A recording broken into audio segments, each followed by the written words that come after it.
Shalom saudara-saudari, berjumpa lagi di dalam program ini, yaitu Panggilan Iman. Saya percaya bahwa setiap saudara yang selalu setia mendengarkan kebenaran firman Tuhan, pasti imannya dibangkitkan. Imannya punya pengharapan dalam Tuhan. Dan saya masih melanjutkan mengenai tema serahkanlah perbuatanmu dan berbahagialah orang yang percaya kepada Tuhan. Kepada Tuhan Yesus Kristus. Amin. Saudara, hidup kita ini karena percaya. Artinya mempercayai Tuhan sekalipun tidak dilihat dengan mata jasmani kita. Tetapi dia sungguh benar-benar ada. Karena Allah yang kita sembah adalah Allah yang hidup, bukan Allah yang mati atau Allah yang kaku, tapi Dia Allah yang hidup, Allah yang maha segalanya. Sehingga kita bisa panggil Dia Aba, bisa kita panggil Dia Tuhan Yesus Kristus atau Roh Allah, Roh Kudus namanya. Saudara tidak perlu pusing dengan panggilan, karena Dia Allah yang hidup, Elohim, Adonai atau Tuhan di atas segala Tuhan. Saudara yang kasih Tuhan, hidup kita karena percaya membuat kita bercahaya. Percaya bahwa segala kebutuhan telah disediakan Tuhan. Saya ulangi, telah disediakan Tuhan. Bahkan masa depan kita terjamin dalam tangannya. Bagian kita, jangan menyerah, jangan kecewa, jangan putus asa bahwa Tuhan belum selesai dalam kehidupan kita. Serahkanlah perbuatanmu, maka terlaksanalah segala rencanamu. Amin. Saudara, tema ini sangat menguatkan setiap kita. Saudara yang belum mendengarkan lanjutan dari kitab Amsal, saudara boleh lihat di channel ini sebelumnya. Dan saya akan meneruskan di ayat yang ke-11 sampai 20. Di Amsal 16 ayat 11 sampai 20.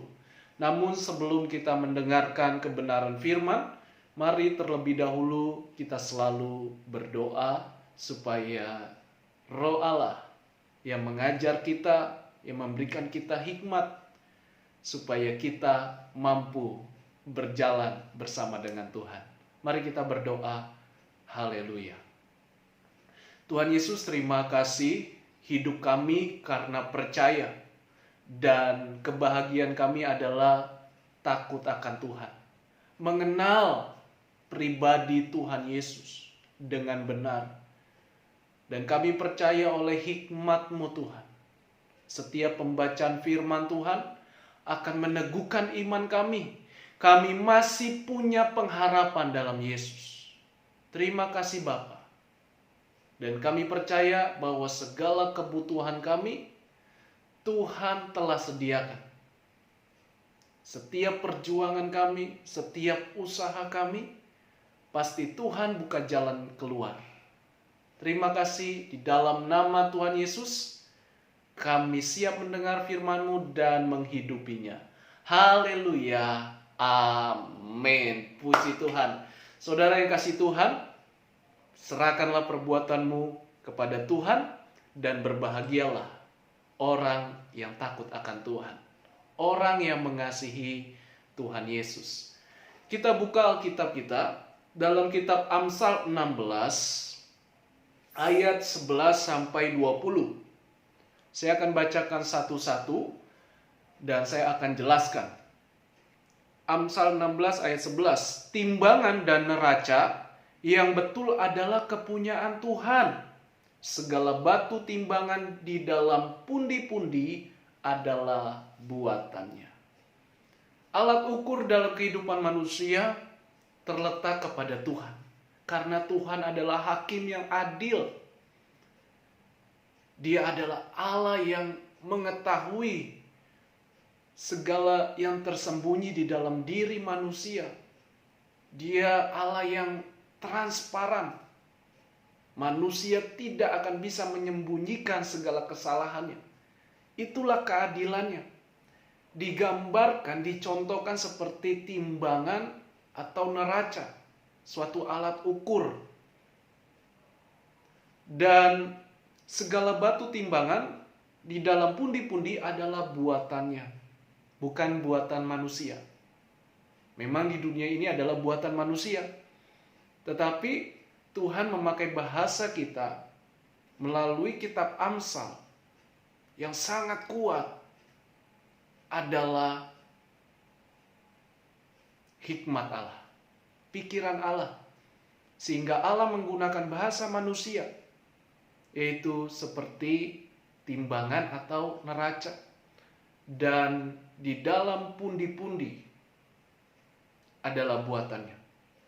Tidak ada rekayasa. Tidak bisa disuap, tidak bisa disogok dengan apapun. Karena Tuhan kita Allah yang adil.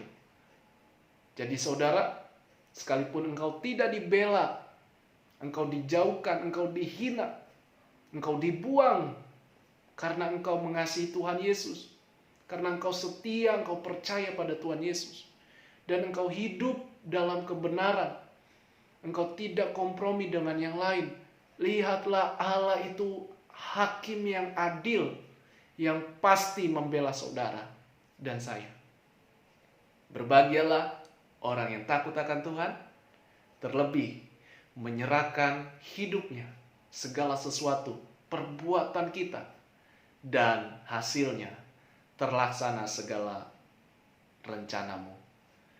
Ayat 12, melakukan kefasikan adalah kekejian bagi raja, karena takhta menjadi kokoh oleh kebenaran. Kekejian, kemunafikan, pengkhianatan, itu adalah kekejian, artinya sangat merugikan bagi raja. Raja di atas segala raja adalah Kristus, Tuhan kita. Jangan hidup dalam kekejian, pengkhianatan, kerusakan, kehancuran. Tetapi Tuhan mengasihi kita yang mau kembali kepada Dia. Saat ini anugerah Tuhan mengajak kita supaya hidup kita tidak dalam kekejian Tuhan. Karena kalau kita hidup dalam kekejian, kita akan mengalami murka Allah. Sebab akibat yang kita lakukan.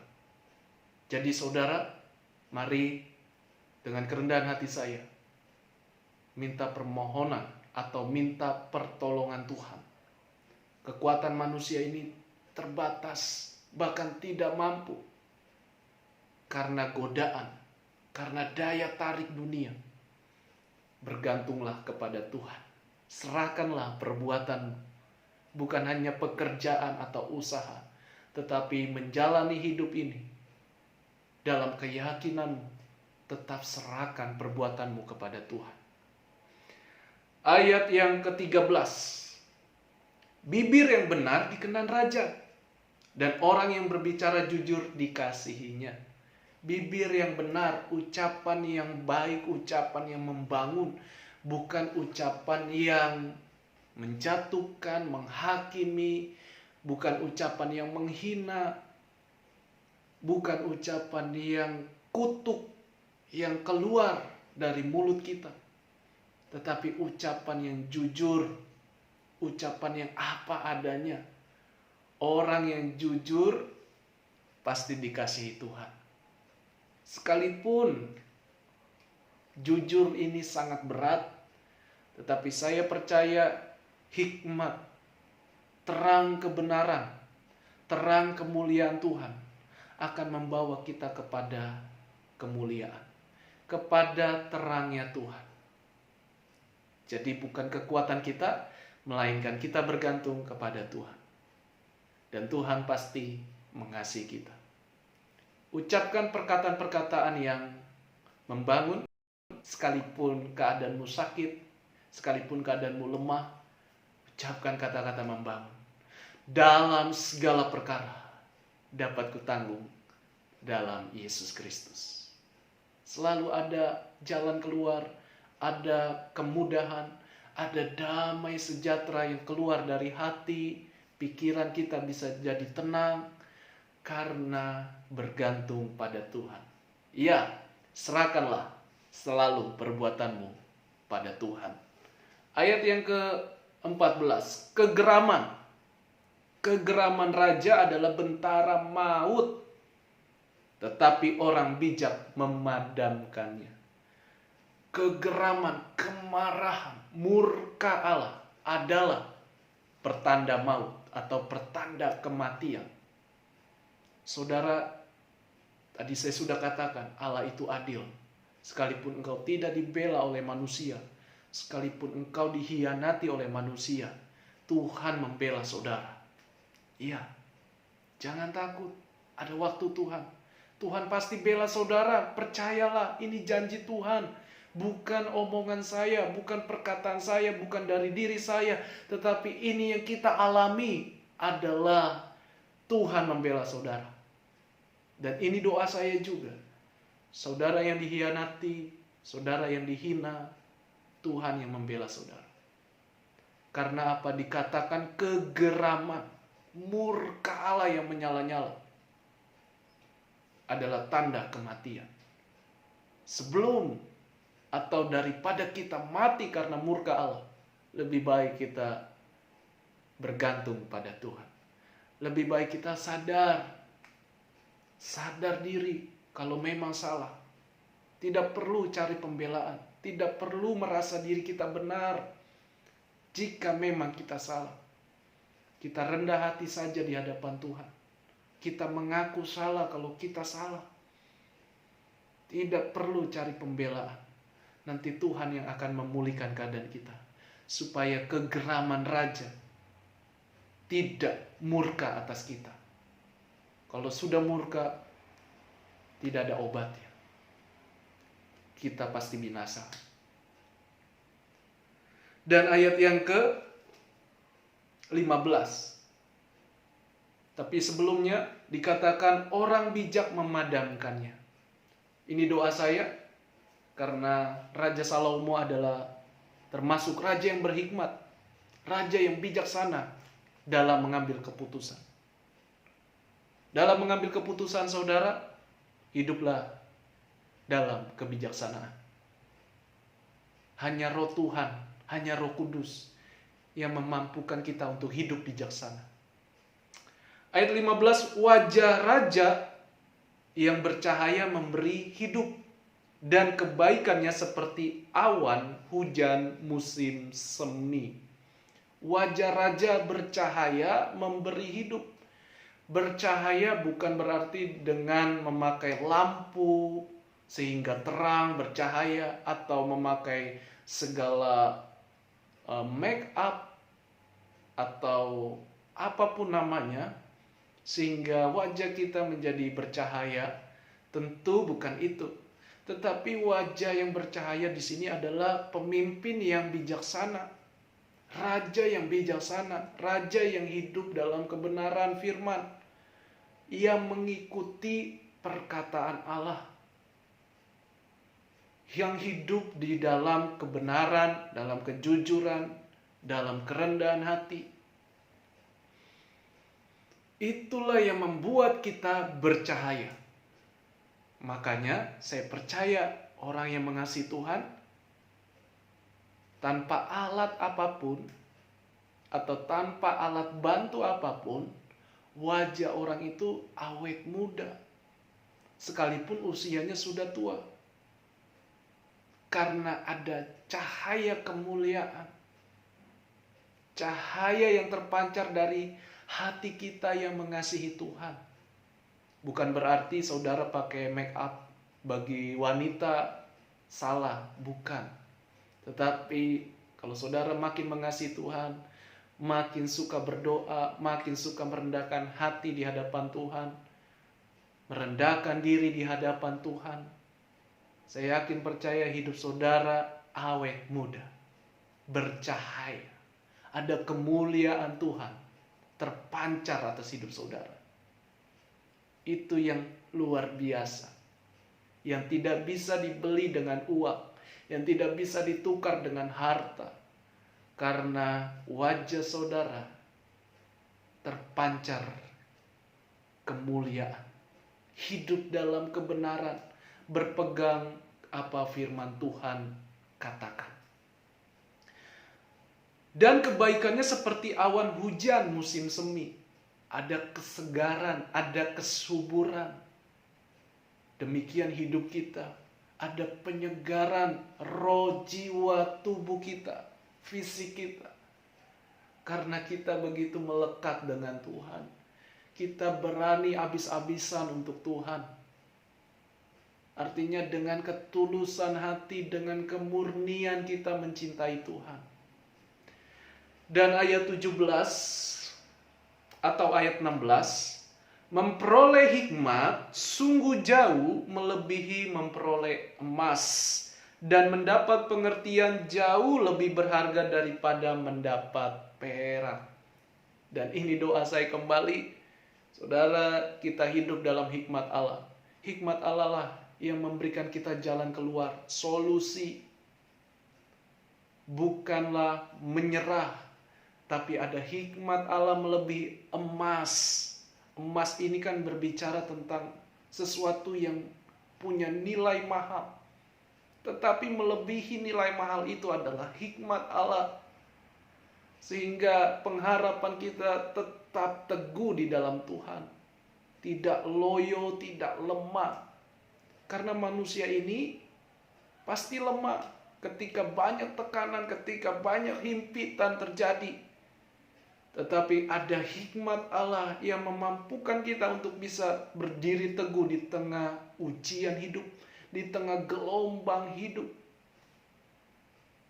Ada pengharapan. Dan ayat 16 berkata, dan mendapat pengertian jauh lebih berharga daripada mendapat perak. Wow, pengertian. Segala sesuatu ada pengertian, ada jawaban. Lebih dari segalanya. Bukankah itu yang kita butuhkan dalam hidup ini? Mari saudara, saya senang sekali memberkati saudara lewat firman Tuhan. Kita sama-sama diteguhkan. Sekalipun saya tidak melihat saudara, Tuhan melihat saudara. Tuhan mengasihi saudara. Datanglah kepada Tuhan, serahkanlah hidupmu, serahkanlah perbuatanmu, dan berbahagialah orang yang percaya. Ayat 17, menjauhi kejahatan, itulah jalan orang jujur. Siapa menjaga jalannya, memelihara nyawanya. Menjauhi kejahatan, itulah jalan orang jujur. Kejahatan bukan berarti tindakan kriminal saja. Sekalipun itu dosa, itu salah. Tetapi menjauhi kejahatan adalah sesuatu hal yang tidak berkenan di hadapan Tuhan. Karena manusia ini begitu kuat keinginan nafsu, keinginan daging.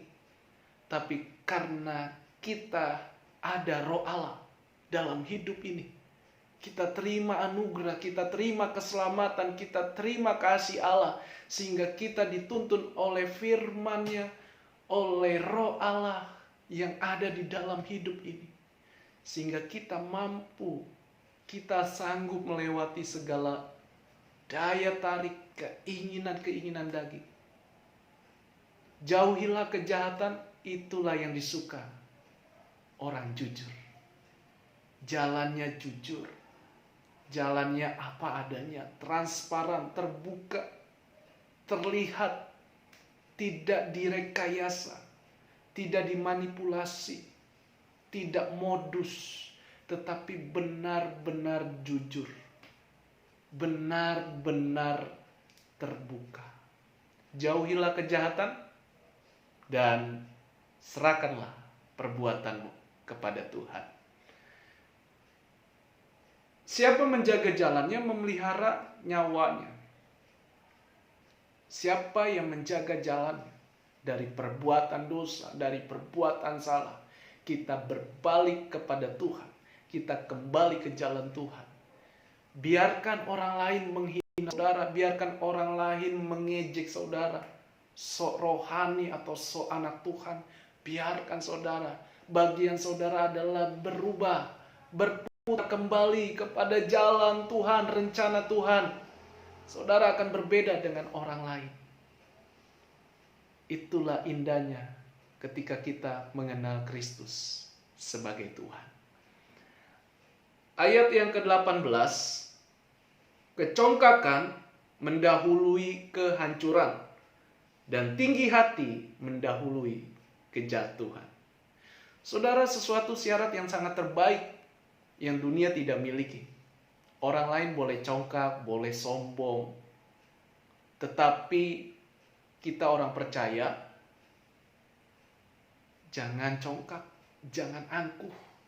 Apalagi memiliki segalanya, bisa segalanya. Tetaplah rendah hati. Tuhan cinta orang yang rendah hati. Tuhan tidak lihat apakah saudara punya gelar, karena gelar adalah tuntutan saja dalam organisasi. Tetapi sesungguhnya hiduplah dalam kerendahan hati. Tuhan benci orang yang congkak, yang angkuh. Dikatakan di sini ayat 18, kecongkakan mendahului kehancuran. Simple, mudah, dan tinggi hati mendahului kejatuhan. Saudara, untuk jatuhin orang tidak perlu, karena dia akan jatuh dengan sendirinya. Karena apa? Bebal, tinggi hati. Tetapi kita orang percaya berbalik, rendah hati. Biar Tuhan saja ditinggikan. Kalau saudara diberkati, saudara dipercaya Tuhan dalam melayani, mendoakan, dan lain sebagainya, tetap rendah hati. Katakan, semua karena Tuhan. Aku bisa karena Tuhan. Aku punya karena Tuhan. Tuhanlah yang memberi. Tuhanlah yang mengambil. Terpujilah nama Tuhan. Ayat 19. Lebih baik merendahkan diri dengan orang yang rendah hati daripada membagi rampasan dengan orang congkak. Lebih baik orang yang rendah hati. Itu yang Tuhan suka. Lebih baik merendahkan diri dengan orang yang rendah hati. Ada kedamaian, ada ketenangan, ada harmonisasi, ada keharmonisan. Itulah orang yang hidupnya rendah hati. Serahkanlah perbuatanmu, maka terlaksana segala rencanamu. Ayat 20, siapa memperhatikan firman akan mendapat kebaikan, dan berbahagialah orang yang percaya kepada Tuhan. Dan berbahagialah orang yang percaya kepada Tuhan. Siapa yang memperhatikan firman? Memperhatikan bukan hanya sekedar baca, tetapi dibaca, direnung, minta pertolongan Tuhan, dan melakukan. Sekalipun kita tidak sempurna, sekalipun kita ada cacat celah, tapi nanti atau saatnya Roh Kudus akan memampukan kita. Karena Dia berkata, firman-Ku pelita bagi kakimu, kakiku terang bagi jalanku. Betapa luar biasanya dunia yang dalam kegelapan, dalam dosa, dalam ikatan, tapi saudara dalam terang Kristus. Kalau terang Kristus ada dalam hidup saudara, kegelapan itu sirna, segera hilang, segera lenyap, karena saudara hidup dituntun oleh terang Kristus. Dan yang terakhir dikatakan, berbahagialah orang yang percaya, yang menaruh harapannya Tuhan. Bagian kita, jangan cepat-cepat marah sama Tuhan, jangan cepat-cepat menyalahkan Tuhan. Sekalipun tekanan hidup saudara, sekalipun himpitan yang terjadi, sekalipun tidak ada jalan keluar, Tuhan tetap beserta saudara.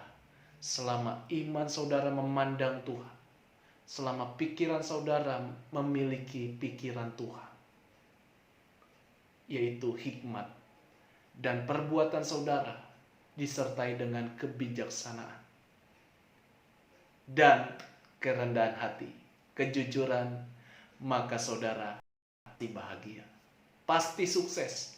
Itulah janji Allah. Apapun bisa terjadi di dunia ini, tapi Tuhan, Yesus Kristus, tidak meninggalkan saudara yang percaya kepada Dia. Tuhan memberkati, dan saya akhiri dengan doa. Mari kita berdoa. Bapa, terima kasih firman-Mu menguatkan kami kembali. Kami serahkan perbuatan kami, serahkan segala rencana kami.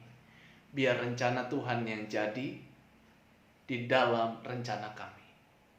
Kalau rencana Tuhan yang terjadi, pasti yang terbaik, pasti indah, sekalipun jalannya penuh dengan gelombang, penuh dengan batu-batu. Tapi iman kami bulat, iman kami tekun, kami akan melihat pertolongan Tuhan. Sebab firman-Mu berkata bahwa berbahagialah orang yang percaya kepada Tuhan, orang yang menaruh harapannya pada Tuhan. Terima kasih Bapa. Siapapun yang mendengarkan channel ini, Tuhan tolong mereka, Tuhan sertai mereka, Tuhan mampukan mereka. Dalam nama Yesus, ada jawaban, ada pertolongan Tuhan. Dalam nama Yesus, terbukalah. Haleluya. Amin. Amin. Puji Tuhan, saudara. Saudara diberkati dari channel ini, silakan klik tombol like atau jempolnya, lalu komen di kolom komentar, dan juga share ke orang lain lewat handphone saudara. Saya percaya kita sekalipun tidak bisa mengubah dunia ini, minimal satu orang kita bisa ubah, dan dengan satu orang akan berdampak menjadi besar.